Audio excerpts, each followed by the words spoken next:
Alors Gimel, ça commence par Zeprinat Bgadim Levanim, ça c'est les vêtements blancs, et après ça continue vers les désirs au Seperut Ben Kutsha Bechouchnite, et ça fait qu'il fait une division, une scission entre Akadosh Baruch Hu et la Shrina, Beprinat Nachash Mashichna Legaba Vatilba Zoama. Comme on a dit, le serpent, il a tiré Chava vers lui et après il l'a empoisonné. Donc le principe de le Yetzer Hara, il commence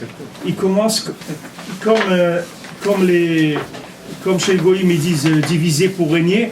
Le travail du Yetzer Hara, c'est qu'il fait comme ça, c'est-à-dire tout celui qui a besoin de recevoir pour avancer dans la Torah ou dans la vie, tout celui qui a besoin de recevoir, il se trouve dans un principe féminin.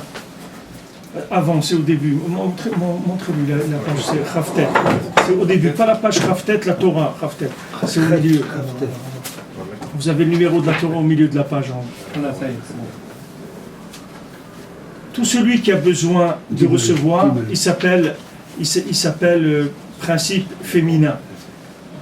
Le principe masculin qu'il y a dans le monde, c'est le véritable principe masculin. Il y a dans le monde que deux principes masculins qui sont parfaits, c'est Akadosh Baruch Hu et le tzaddik de la génération, c'est tout.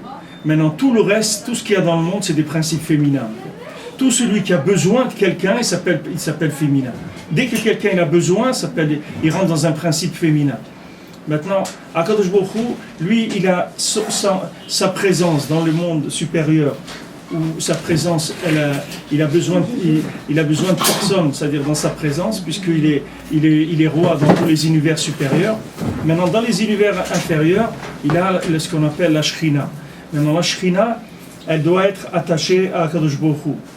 Comment la Shrina elle est attachée à Akadosh Baruch Hu? Par les mitzvot du Ham Israël. C'est-à-dire que tant que le Ham Israël fait des mitzvot, alors la Shrina elle est avec Akadosh Baruch Hu. Si le Ham Israël fait des averot, chaque avera, ça entraîne une scission entre la Shrina et Akadosh Baruch Hu. Maintenant, dans chacun individuellement, il vit la même chose. C'est-à-dire que le Yetzer Hara, son travail, c'est de faire une division entre celui qui reçoit, de l'endroit ou de la personne d'où il reçoit. Maintenant, par exemple, quand il a voulu attaquer Adam Arishon, le Yetzer Hara, qu'est-ce qu'il a fait? Il a été voir Chava. Adam Arishon, il ne s'est pas occupé d'Adam Arishon, le serpent. Parce qu'Adam Arishon, il ne peut pas l'attaquer directement. Donc, comment il va attaquer Adam Arishon? Il va attaquer d'abord qui est attaché à Adam Arishon.